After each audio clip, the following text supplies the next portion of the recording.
Assalamualaikum warahmatullahi wabarakatuh. Perkenalkan, nama saya Arfiana Aprilia Hakim dari kelas MN23M dengan NIM 202300800575. Di sini saya akan mempresentasikan tentang pengukuran risiko. Yang pertama adalah latar belakang. Dalam dunia bisnis, risiko merupakan bagian yang tidak dapat dihindari. Setiap keputusannya membawa potensi kerugian maupun peluang. Oleh karena itu, pengukuran risiko menjadi langkah penting dalam manajemen risiko untuk memahami dan menilai potensi dampak yang dapat mempengaruhi jalannya bisnis. Dengan melakukan pengukuran yang tepat, perusahaan dapat menyiapkan strategi untuk menghadapi ketidakpastian dengan lebih terencana. Selanjutnya ada jenis risiko dalam bisnis. Secara umum, terdapat 5 jenis risiko utama yang dihadapi oleh bisnis, yaitu risiko strategi, kepatuhan, operasional, finansial, dan reputasi.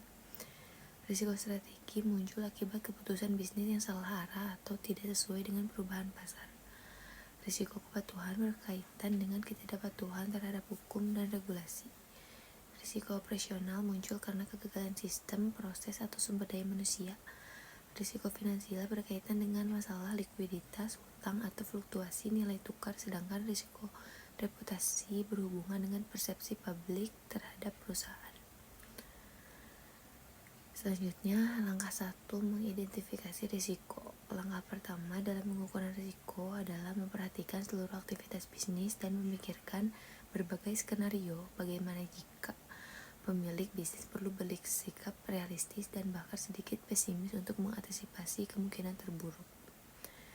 Langkah 2, memperkirakan kecenderungan. Setelah daftar risiko terbentuk, langkah berikutnya adalah memperkirakan seberapa sering setiap risiko dapat terjadi. Pengukuran kecenderungan ini bisa dilakukan menggunakan skala sederhana, misalnya 1-5 dari sangat jarang hingga sangat sering.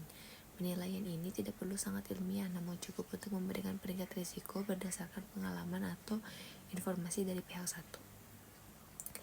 Langkah 3, memperkirakan dampak. Setelah menilai kecenderungan, langkah berikutnya adalah menilai dampak risiko. Dampak mengabarkan seberapa besar kerugian yang akan ditimbulkan jika risiko tersebut benar-benar terjadi.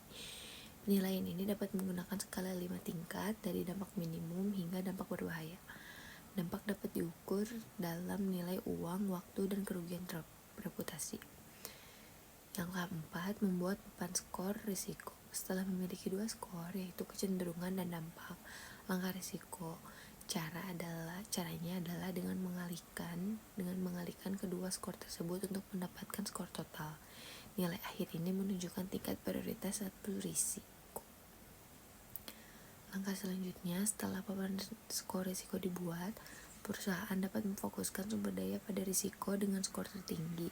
Perlu diingat bahwa skor ini bersifat perkiraan, bukan nilai mutlak. Oleh karena itu, penilaian manusia tetap penting dalam menentukan strategi mitigasi yang tepat. Selain itu, pengukuran risiko bukanlah proses sekali waktu, melainkan harus dilakukan secara berkala karena kondisi bisnis dan lingkungan eksternal yang terus berubah. Selanjutnya ada metode pengukuran risiko menurut ahli. Menurut Profesor Dr. Adler Heimes Manurung, dalam bukunya Pengukuran Risiko terdapat berbagai metode yang dapat digunakan untuk menghitung risiko secara kuantitatif.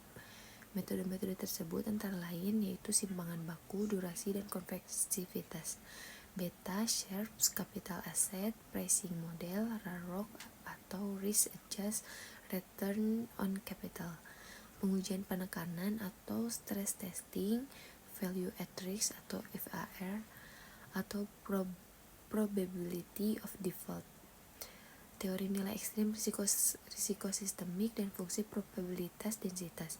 Masing-masing metode yang memiliki karakteristik dan tingkat kompleksitas yang berbeda sesuai dengan jenis risiko yang diukur. Yang selanjutnya ada kesimpulan. Pengukuran risiko merupakan langkah penting dalam memastikan keberlanjutan bisnis di tengah ketidakpastian.